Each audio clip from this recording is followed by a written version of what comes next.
किशोरी जी से चंद्रानना सखी ने पूछा, हे प्रियाजू, हे राधे, परम सौभाग्यदायक महान पुण्यजनक श्री कृष्ण की प्राप्ति कैसे होती है? प्रियाजू से पूछा। प्रियाजू ने कहा, बहुत जल्दी श्री कृष्ण की प्राप्ति कराने में समर्थ है श्री तुलसी महारानी जी। प्रियाजू का वो बताया हुआ उपाय श्री वृंदा सखी, ये वृंदावन की अधिष्ठात्री देवी हैं, ये वृंदावन की पूरी व्यवस्था को देखती हैं। प्यारे जू के नित्य केली की व्यवस्था करती हैं और इनकी कृपा के बिना कोई वृंदावन में प्रवेश नहीं कर सकता। ये हमारी प्यारी जू की प्रिय सखी वृंदा सखी श्री तुलसी महारानी जी।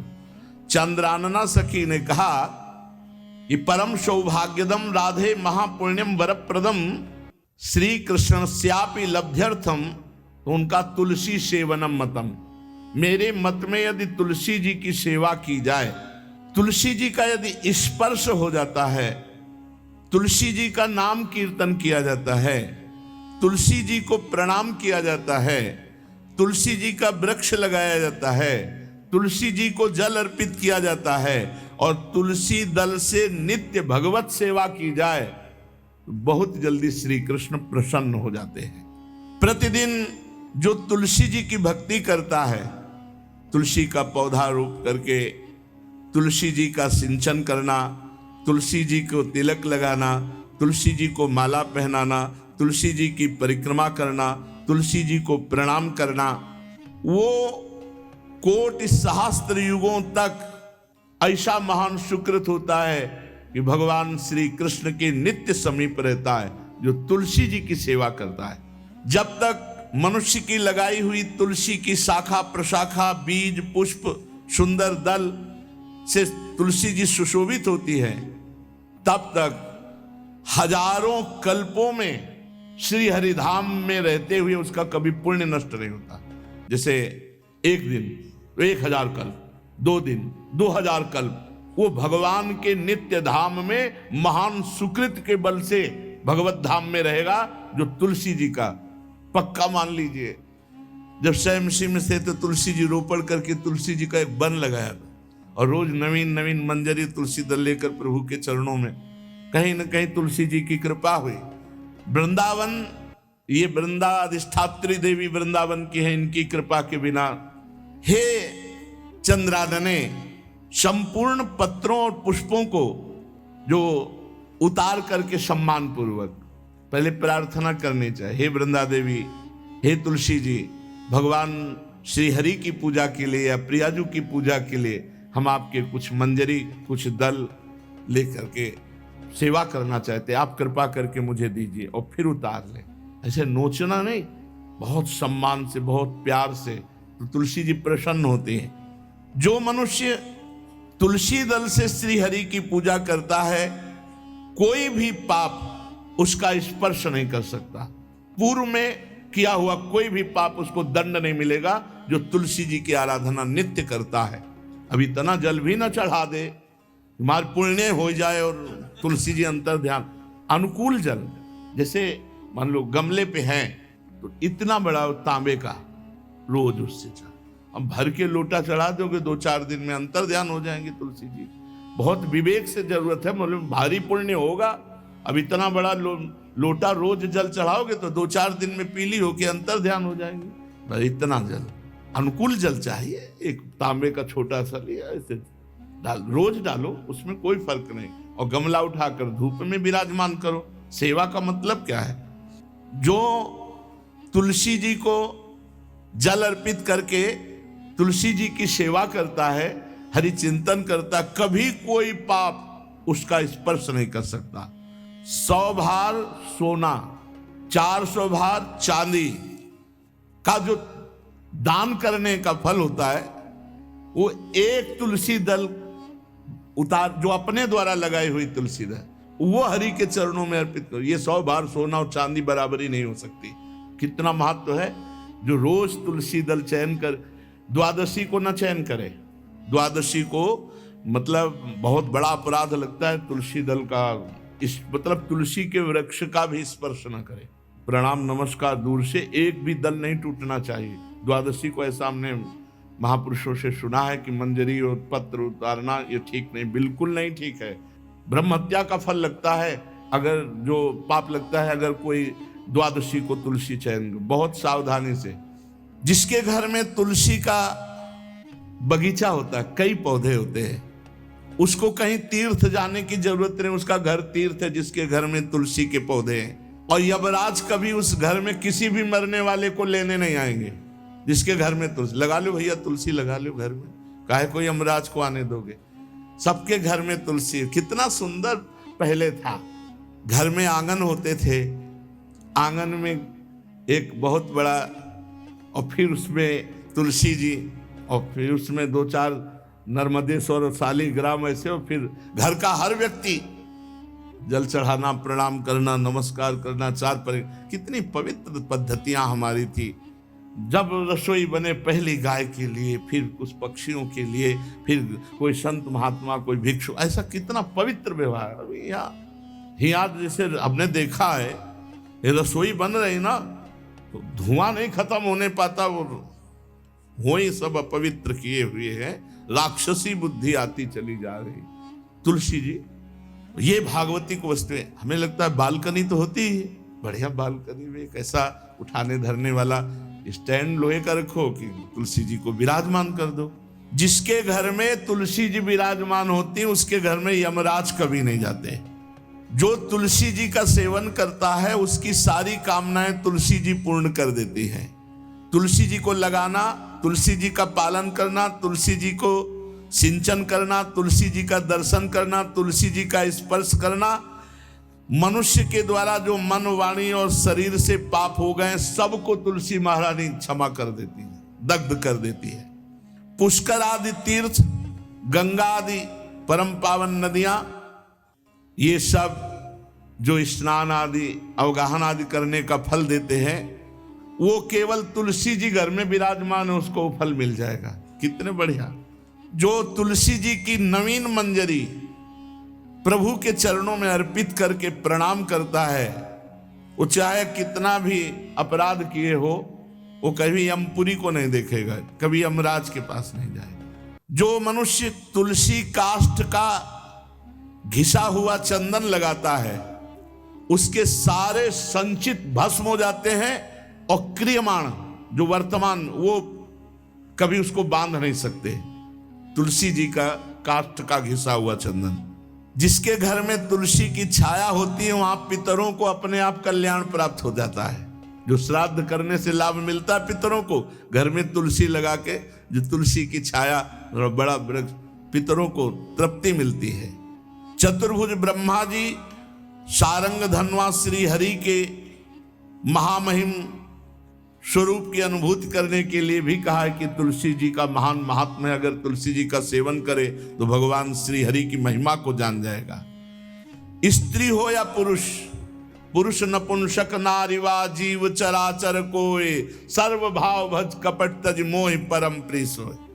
शरीर वर्दी है, हमारी पोशाक है, हम सब एक हैं, आत्मस्वरूप है, कुछ अलग नहीं है। शरीर केवल पांच भौतिक है तो सबका पांच भौतिक है, उसमें चिन्ह है स्त्री पुरुष के, बस। इसके लिए भगवान की आराधना निषेध थोड़ी है।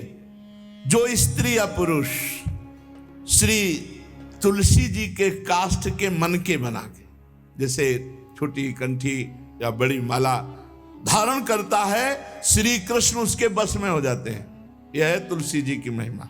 परम सुहाग श्री कृष्ण मिल जाते हैं, और कौन सी भी हमें उपलब्धि चाहिए। हे गोप नंदिनी, तुलसी जी का सेवन करने से श्री कृष्ण वश में हो जाते हैं। जो तुलसी की माला से नाम जप करता है, काउंटर वाली बात तो स्मृति के लिए भाई है, हम निषेध नहीं करते, नहीं बहुतों के भजन बंद हो जाएंगे, पर हम इतनी महिमा जरूर बता देते हैं कि तुलसी माला से जो नाम जप किया जाता है, उससे आध्यात्मिक सिद्धि बहुत जल्दी होती है। गुरुदेव भगवान कहते, जो अंगुलियों से रगड़ होती है मन का से, उसमें आध्यात्मिक ऊर्जा शक्ति तुलसी माला से। प्लास्टिक पर भाई करो, निषेध नहीं कह रहे, बंद हो जाएगा वो भी राधा राधा कहना, वो हमें बंद नहीं करना। हम कह रहे तुम जैसे बने वैसे करो, लेकिन माला का बहुत बड़ा प्रभाव है। तुलसी परम पवित्र, भगवान श्री हरि की प्रिया और उनके काष्ठ को जब हम ऐसे ऐसे नाम के साथ, तो विशेष ऊर्जा शक्ति, आध्यात्मिक शक्ति हम में जागृत होती है। हो सके जिनको ऐसा बन सके तो छोटी एक वो आती है सुमिरनी, उसको रख लो, अपनी जेब में रख लो, उससे करो। और नहीं है तो भैया तुम इसी से करो, नाम जप करो, भाव को भाव अना खालसो, नाम जपत मंगल दिस दसो। सुंदर सुंदर तुलसी जी के वृक्षों के समीप बैठ करके जो अनुष्ठान किया जाए वो बहुत लाभदायक। श्रीमद् भागवत का, गोपाल सहस्त्र नाम का कोई भी पाठ तुलसी जी के समीप विराजमान करके किया जाए। आचार्य को बुला करके तुलसी पूजन करना चाहिए।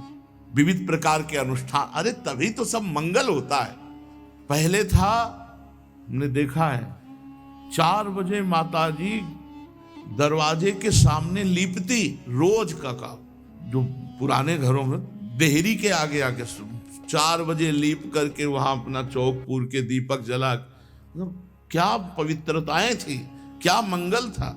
जब किसी को निमंत्रण दिया जाता था सबके पैर धोए जाते थे, सुंदर बिछौना बिछा करके और उसमें बैठ कर पत्तल और रज के सकोरा कुल्हड़ ऐसे भोजन पाया। कितना पवित्रता, जो हमारी पूर्व पवित्रता थी, धोती कुर्ता चोटी, पवित्रता।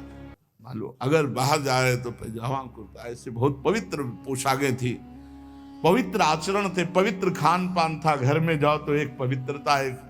किसी भी घर में ऐसा नहीं था कि देव मूर्ति न विराजमान हो, किसी भी घर में ऐसा नहीं था तुलसी जी विराजमान न हो, 1-2 गाय जरूर होती थी, पवित्रता।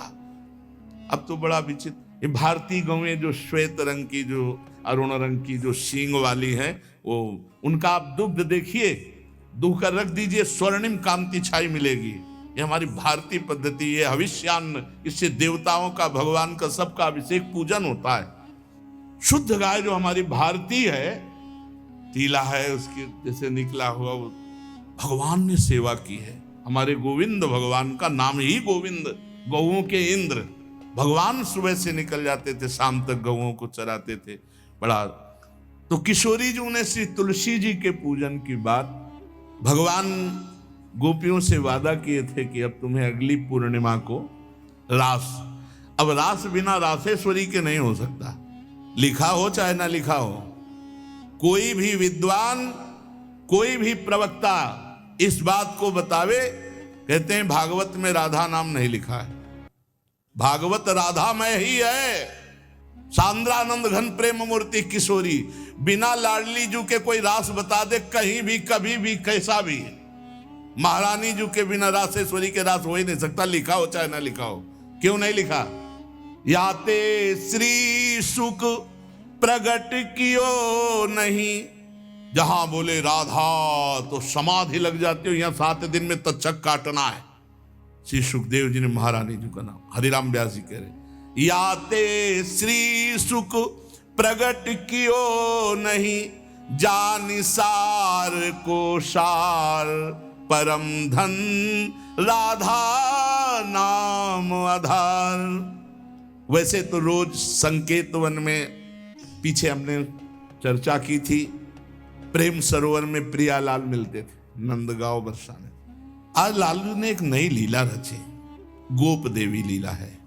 श्री लालजू महाराज प्रियाजू को रास के लिए उन्होंने सोचा एक बार छलिया रूप रख करके महल में प्रवेश करते हैं, देखते हैं लाडली जू पहचानती है कि नहीं, और कितना प्यार लाडली जू करती है।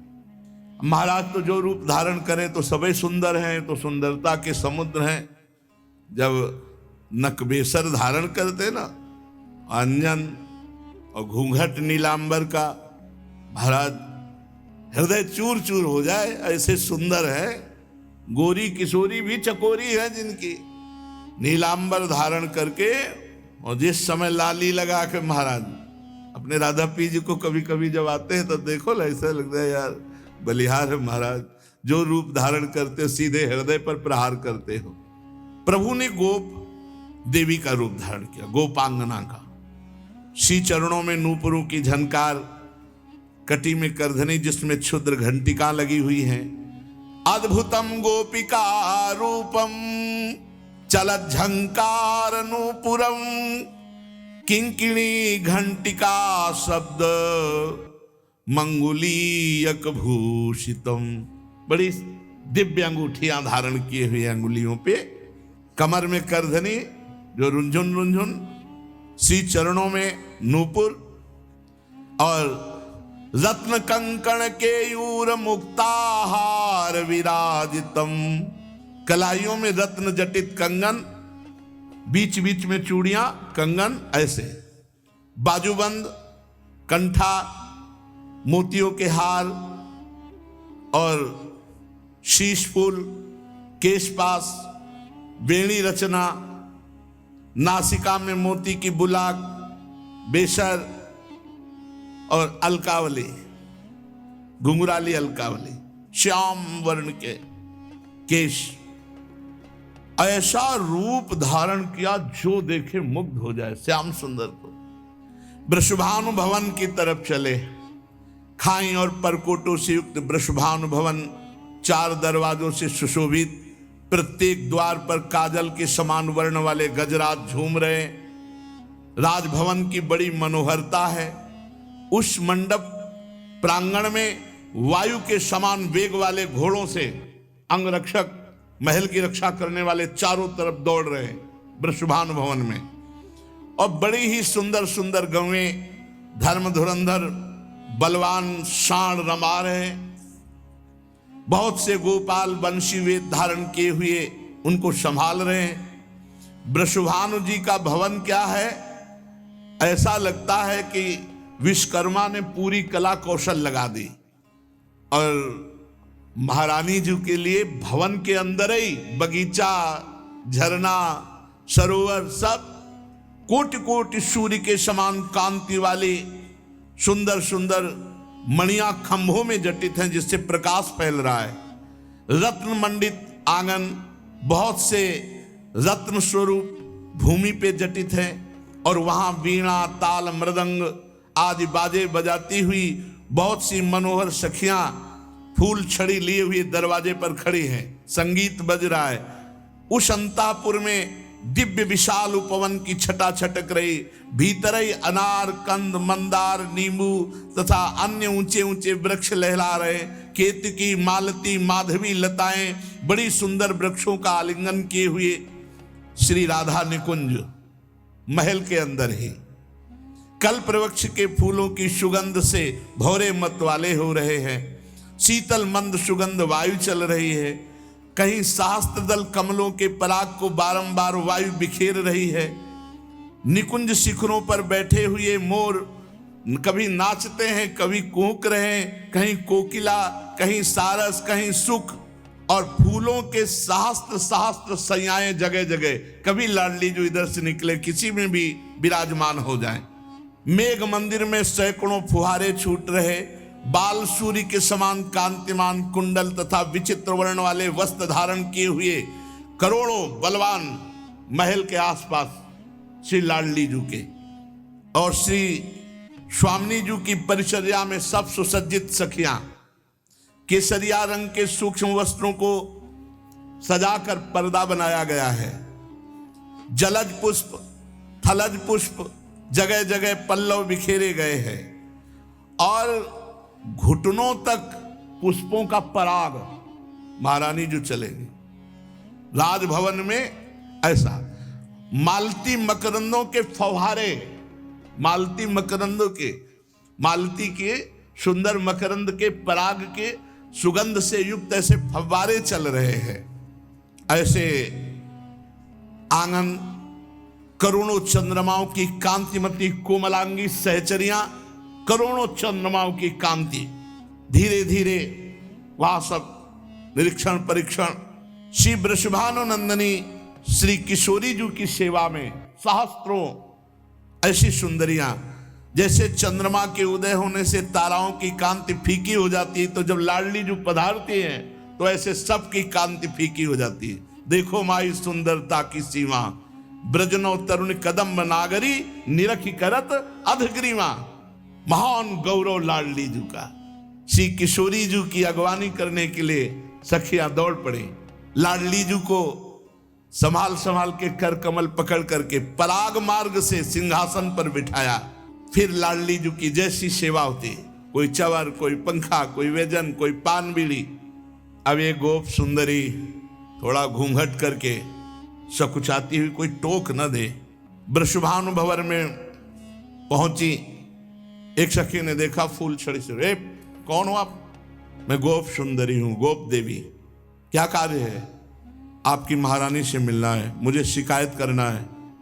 क्या शिकायत करनी? शिकायत करना है तो बाबा से करो जाकर। वो बात बाबा से नहीं कह सकती जो बात हमारे साथ हुई है, वो बात केवल लाडली जी से कह सकती है और वही हमारा निर्णय कर सकती है। हाँ, तो कोई गंभीर बात है, गंभीर बात है। इसीलिए तो महारानी जी, कोई गोप सुंदरी आई अपने को बोल रही और वो आपसे अपना न्याय करवाना चाहती है, आदर पूर्वक उसको लाओ। पुष्पों के पावड़े जहां थे वहीं से गोप सुंदरी को घूंघट इतना किए हुए हैं, क्योंकि लाडली जी के सामने नेत्र चपलता इनकी खुल जाती है, तो इतना घूंघट किए हुए हैं। आदर से सत्कार पूर्वक पार्श्व में ही एक सिंहासन आसन डलवाया। आओ, तुम हमारी अतिथि हो, तुम्हारा स्वागत है, बैठो। कुछ खाओ पियोगी? हृदय जल रहा है, खाएं पिए क्या? नहीं, बात क्या हो गई? ऐसा क्या हृदय जल रहा है? कुछ आपको नहीं, हमारी पहले बात सुन लो और न्याय कर दो, बस हो गया। अच्छा सुंदरी, तुम्हारा स्वागत है। स्वागतम ते सखि शुभे नामधेयम बदासु में भूरि भाग्यम ममैवाद्य भवत्यागतया स्वतः। स्वागत है सुंदरी, तुम्हारा स्वागत है। मुझे ऐसा लग रहा है मेरे भाग्य से तुम आई हुई हो, क्योंकि जब मैं तुम्हारे जो अंग खुले दिखाई दे रहे हैं उनको देखती हूं तो मुझे विशेष सुख मिलता है, जैसे मेरे प्रीतम के सुख, मेरे प्रीतम की स्मृति आपके दर्शन से आ रही है। त्वत्समानम दिव्य रूपम दृश्यते नहीं भूतले यन्न त्वं वर्तसे शुभ्रू पत्तनम धन्यमेव तत्। सुंदरी, तुम्हारा स्वागत है। भूतल पर तुम्हारे समान दिव्य रूप नहीं हो सकता। शुभ्रू, तुम जैसी सुंदरी कहां निवास करती है? धन्य है वो नगर जहां तुम निवास करती हो। प्रिया जी, इतना क्यों? क्योंकि श्याम वर्ण की अंगूठी पहने हुए, श्याम वर्ण की कांति अंगों से, तो प्रिया जी को अपने लाल जी की याद आ रही, प्रीतम की याद आ रही, प्रभु की याद आ रही। तुम अपने आगमन का कारण विस्तार पूर्वक बताओ, मेरे योग्य जो कार्य होगा मैं अवश्य करूंगी। तुम्हारी चाल ढाल बहुत सुंदर लगती है। प्रियाजू ने आते देखा था, तुम्हारी चाल ढाल बहुत सुंदर लगती है। हे वृषभानु नंदिनी शुभ्रे, मैं तुम्हें कैसे बताऊं, शायद तुम बर्दाश्त नहीं कर पाओगे। नहीं, बोलो ना, क्या बात है? पूछा मेरा नगर कौन सा है, तो सुन लो। मैं गोकुल में जो नंदगांव पास में है, नंद भवन में उत्तर दिशा में मेरा निवास है। मैं गोप देवी कहलाती हूं।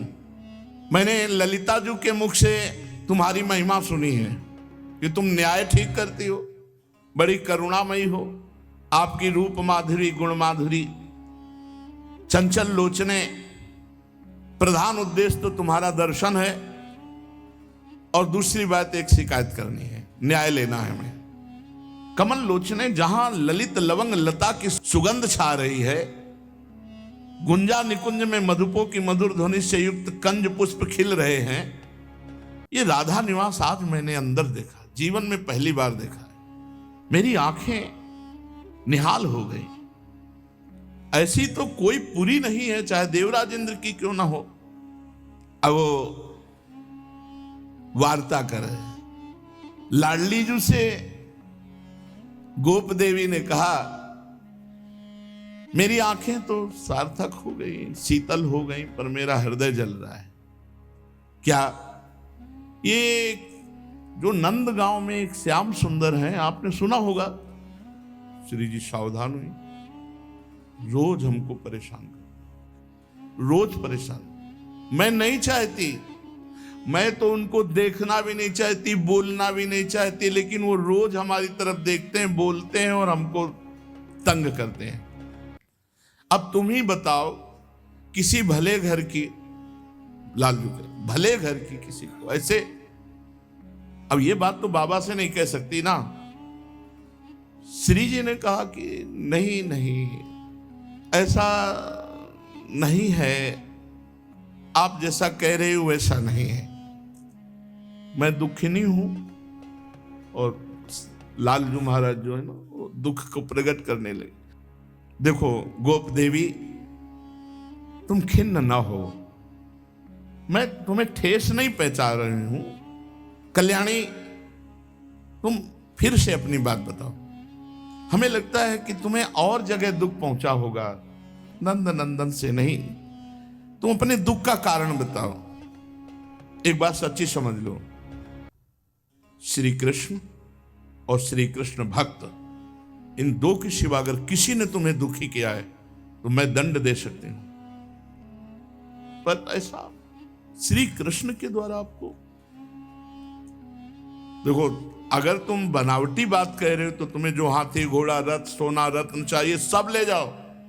सही बात बताओ, निश्चल भाव से, जैसे मैंने तुम्हें अपना मित्र माना वैसे ही तुम मित्रता का बर्ताव करके बताओ। देखो, श्री जी ने कहा कि तुम हमारी मित्रता में कपट न, अगर जो मित्रता में कपट करता है उसको धिक्कार है। गोप देवी ने कहा, राधे, बरसाना गिरी की घाटियों में मनोहर सांकली गली है। खुली बात तुम्हें बताया, अभी तक तो हम गुप्त बता रही थी। मैं दही बेचने जा रही थी, इतने में नंद का आ गया। नौ तरुण तो है ही है, और आप तो जानती हैं सुंदर भी है। तो आप ही है कि मैं सुंदर हूं के लिए श्री जी ऐसे करे? आप जानते हो सुंदर भी है। उसने रोक लिया मुझे और घूंघट करके जैसे लीला पूर्वक। अरे मैं तो शर्मा गई। उसके हाथ में बंसी थी, बेत थी। उस रसिक शेखर लंपट को लज्जा की तो तिलांजलि ही दे दी। मेरा हाथ पकड़ लिया और जोर जोर से हाथ मरोड़ने लगा और कहने लगा, सुंदरी, मैं इस कर लेने वाला हूं इस बीथी का, गली का। मैंने कहा, अरे गोरस लंपट, मैं कदापि कर नहीं दूंगी।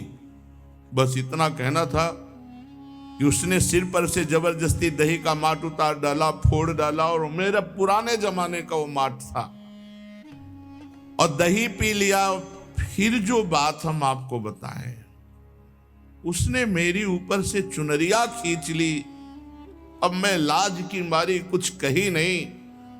वो तुमसे दिल की बात बताने आई हूं कि वो कैसे है, उसे बताओ ना। ये नंद का है तो ग्वाला ही। श्री जी एकदम सहम गई। प्रीतम के लिए ऐसा, और कोई खास धनवान नहीं है, न सुशील है न स्वरूप है, अपने को बड़ा सुंदर समझता है।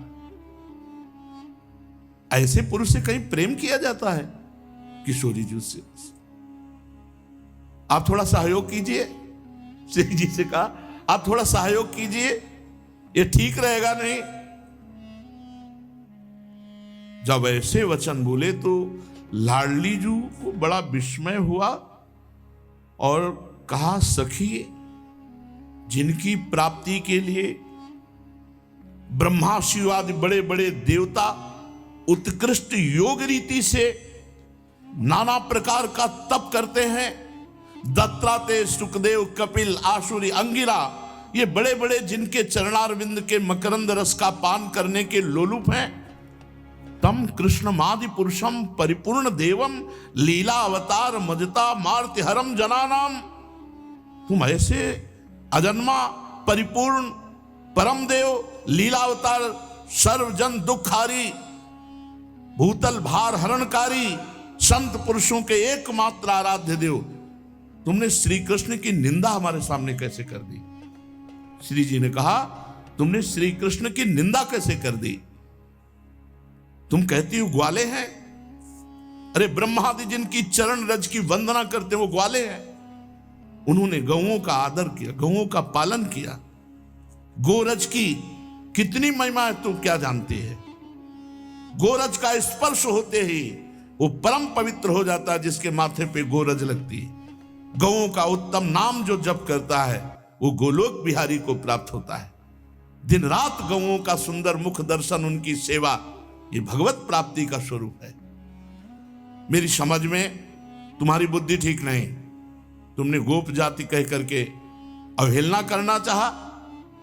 तुम कहते हो काला श्याम सुंदर, श्री कृष्ण की श्याम प्रभा विलासी सुंदर कला का दर्शन करके भगवान नीलकंठ, शंकर जी, सनक सनंदन सनातन, अरे जटाजूट हलाहल विष भस्म कपाल और सर्प धारण करने वाले उनकी सुंदरता के पीछे घूमते हैं।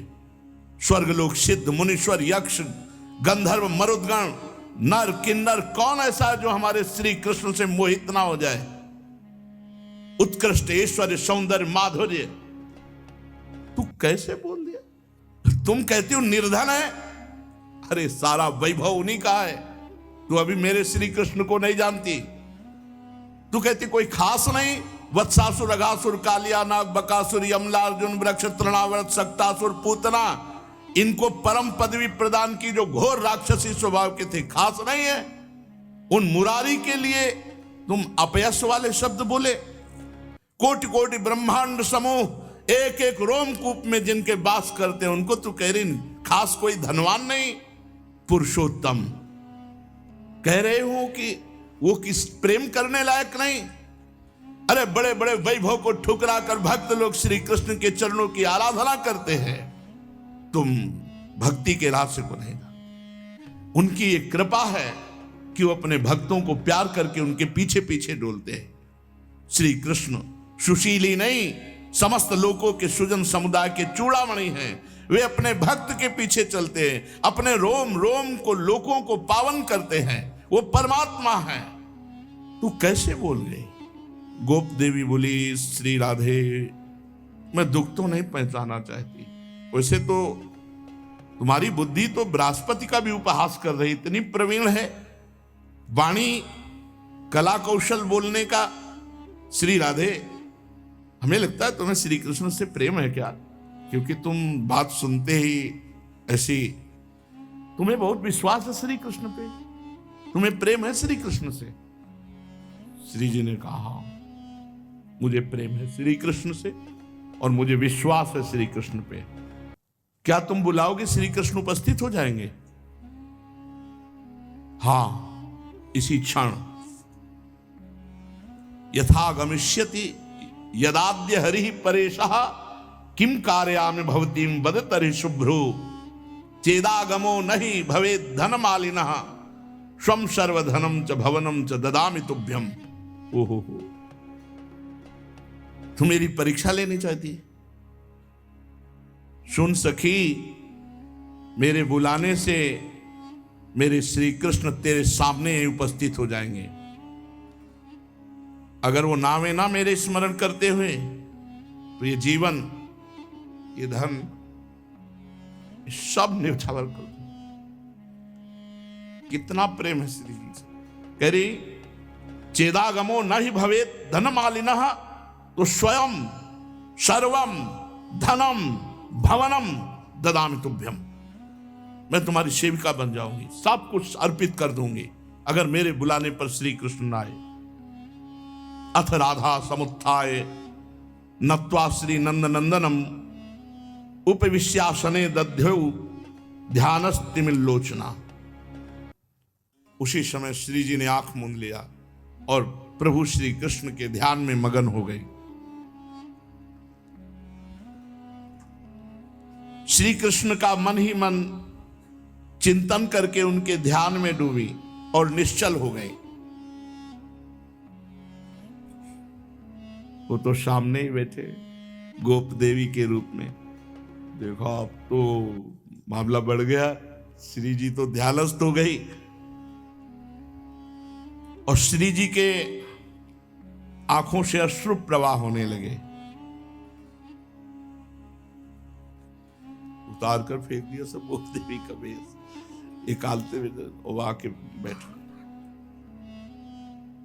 और गंभीर वाणी में बोले, प्रियाजू लाडली जो श्री राधा, श्री जी ने आंख खोल के देखा, वही मोर मुकुट, उनको क्या देर लगती है।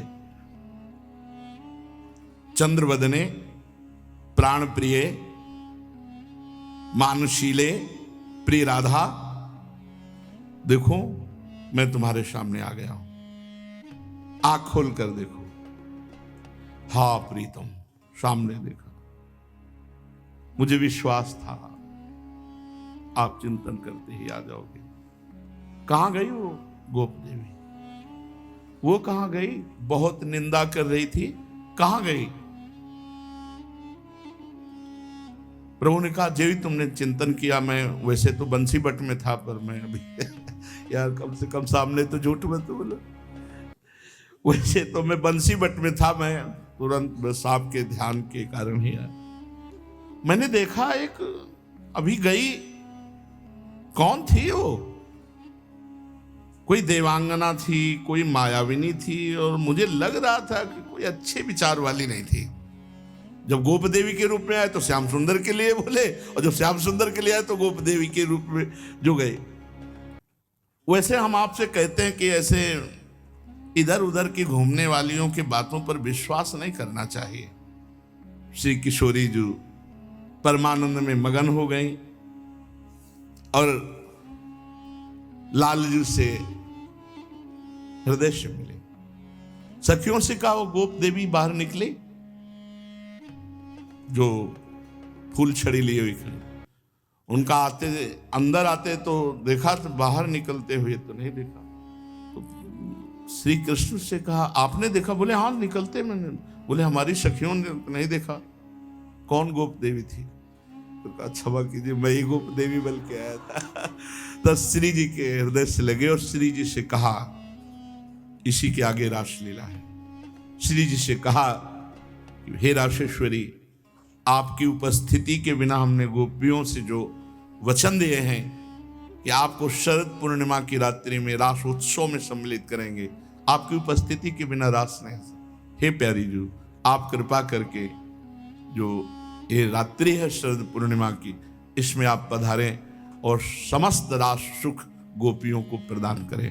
प्रभु श्री कृष्ण के साथ हमारी महारानी जी और अनंत अनंत ब्रज युवतियां, ये अद्भुत प्रेम में जो रास है, ये प्रेम की चरम अवस्था है, ये रस की वर्षा है, आनंद की वर्षा है। दंपति अति आनंद बस, प्रेम मत निशंक क्रीडत, यहां आनंद की मत्तता है।